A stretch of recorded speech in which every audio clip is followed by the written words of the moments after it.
करीब 6 दिन पहले राजनगर थाना अंतर्गत राठी चौक पे एक दुखद घटना हुई थी, जिसमें एक व्यक्ति सुबह सुबह अपनी मोटरसाइकिल से अपनी दुकान की ओर जा रहे थे और कुछ लोगों ने उनको रोका, उनकी बाइक छीनने के प्रयास की। विरोध के चलते उनको गोली मार दी, जिसके बाद इलाज के लिए ले जाया गया तो उनकी मृत्यु हो गई। इस घटना को बहुत ही सीरियसली लेते हुए एसडीपीओ सदर 2 मनोज राम के नेतृत्व में एक विशेष टीम गठित थी, जिसमें कई थानेदार, सर्किल इंस्पेक्टर और टेक्निकल सेल की पूरी टीम हमारी लगी हुई थी। इस घटना की जब इन्वेस्टिगेशन की गई और सारे एंगलों को देखा गया, सीसीटीवी फुटेज करीब 12 जगहों से पुलिस ने सीसीटीवी फुटेज निकाला, टेक्निकल और मैनुअल सर्विलांस पूरा निकाला और उस क्षेत्र में जो भी लोग इस टाइप की एक्टिविटीज में पहले इन्वॉल्व रहे उनकी भी पूरी तलाशी की पुलिस ने। और करीब 13 से 14 जगहों पे पिछले 6 दिनों में पुलिस ने लगातार छापेमारी की और कई लोगों को संदिग्ध तौर पे पूछताछ के लिए उठाया।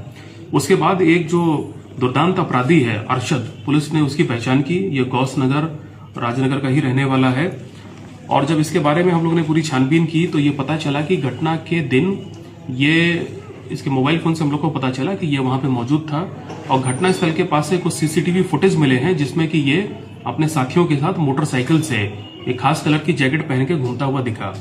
तो पुलिस ने इसकी जो धरपकड़ के लिए लगातार टीम्स बनी हुई थी और कल यानी कि आज अर्ली मॉर्निंग जब पुलिस को गुप्त सूचना मिली रात में कि ये राजनगर थाना के ही रामपट्टी बलाट एरिया के आसपास से गुजरेगा, तो पुलिस ने वहां घेराबंदी की और घेराबंदी करने के बाद ये पाया कि एक मोटरसाइकिल पे अपने साथियों के साथ आ रहा था तेज गति से। तो पुलिस ने रोकने के लिए इसको इशारा किया, लेकिन ये रुका नहीं और इसको पता चल गया कि पुलिस टीम है। इसने पुलिस टीम पे अपनी लोडेड पिस्टल से फायर की। पुलिस टीम बाल बाल बची उस पर और उसके बाद जवाबी कार्रवाई में आत्मरक्षा ने पुलिस ने भी गोली चलाई और उसके बाद ये घायल होकर वहां पे गिर पड़ा, इसके पैर में गोली लगी। लेकिन इस मौके का फायदा उठा के इसके जो 2 साथी थे मोटरसाइकिल पे वो भाग गए। फिर इसके बाद घायल अवस्था में पुलिस ने इसको उठाया और सदर अस्पताल इसको इलाज के लिए ले गए हैं और वर्तमान में ये इस समय पुलिस कस्टडी के अंदर पुलिस डॉक्टर के ट्रीटमेंट में है और ट्रीटमेंट पूरा होने के बाद इसको जेल भेजा जाएगा। इसके पास से पुलिस को एक लोडेड पिस्टल मिली है जिसमें पूरी मैगजीन भरी हुई थी।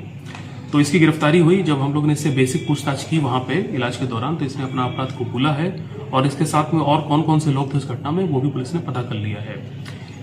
एक चीज और हम बताना चाहेंगे कि राजनगर थाना का ही जो रामपट्टी चौक है, जो राठी रोड है, रामपट्टी में राठी रोड, तो वहां पे पुलिस के एक पिकेट हम लोग ने खोल दी है और वहां पे 24 घंटे अपराध नियंत्रण के लिए व्हीकल चेकिंग चलती रहती है।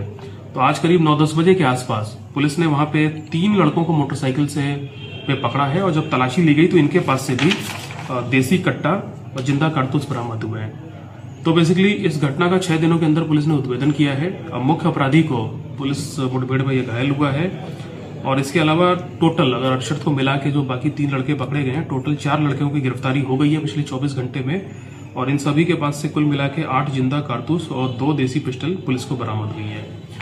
तो ये एसडीपीओ सदर और एसडीपीओ सदर 2 उनकी टीम ने बड़ा बेहतरीन काम किया है। बहुत जल्दी इसका उद्भेदन हुआ है। हम अपनी तरफ से भी पूरी टीम को पुरस्कृत करेंगे और भी जो लोग इसमें इन्वॉल्व हैं बहुत जल्दी उन सबकी भी गिरफ्तारी होगी। देखिए, अपराधी ने वहां पे करीब 2 गोलियां चलाई, उसके खोखे भी पुलिस को बरामद हुए हैं, बट पुलिस को एक ही गोली चलानी पड़ी और उसी में ये घायल होकर गिर गया और जैसे ही गिरा तो पुलिस ने तुरंत इसको वहां पे दबोचा, इसको अरेस्ट किया है और इसको इलाज कराया। सर, हत्या किस कारण से हुआ? कितने लोग थे इस हत्याकांड में? देखिए, अरशद के साथ उस दिन इस घटना में 4 लोग और थे, जो आप लोग को पता चला है, कुल 5 लोग हो गए। ठीक, और वो सबकी भी पूरी जांच पड़ताल पुलिस ने कर ली है। मैं आप लोग के थ्रू ये बताना चाहूंगा कि बेहतर रहेगा ये चारों लोग जहां भी हैं समय सरेंडर कर दें, अदरवाइज इनके साथ कुछ भी हो सकता है। सर, किस कारण से हत्या हुई थी? देखिए, मैंने आपको बताया कि ये जो लड़के हैं ये पूरी तरह से नशेड़ी गंजेड़ी हैं। उस दिन सुबह सुबह ये उस जगह पे मौजूद थे और सूखा नशा ये लोग करते हैं, पूरी तरह से नशे में थे और ये लोग बाइक छीनने का प्रयास कर रहे थे। बाइक छीनते हैं ये लोग, लेकिन जो मृतक था उसने काफी विरोध किया, वो इनसे उलझ गया और चूंकि ये नशे में भी थे तो इन्होंने उसको गोली चला दी और जिस कारण से ये दुखद घटना हुई है। कुल मिला के ये बात है। और ये मैं आपको बता दूं कि जो अरशद है इस पे करीब आधा दर्जन आपराधिक मुकदमे पहले से दर्ज हैं और ये हालांकि हम लोग पूरी जानकारी निकाल रहे हैं कि किन किन जिलों में, किन किन थानों में इस पे कितने केसेस हैं, लेकिन ये एक दुर्दांत अपराधी है। यदि ये पकड़ा नहीं जाता तो ये और कई सारी सीरियस घटनाओं को कर सकता था। इसके पकड़ने के बाद स्पीडी इन्वेस्टिगेशन को जल्दी पूरा करके स्पीडी ट्रायल चला के इसको फांसी तक ले जाने के लिए मधुबनी पुलिस पूरी तरह से लगी रहेगी। ये सिर्फ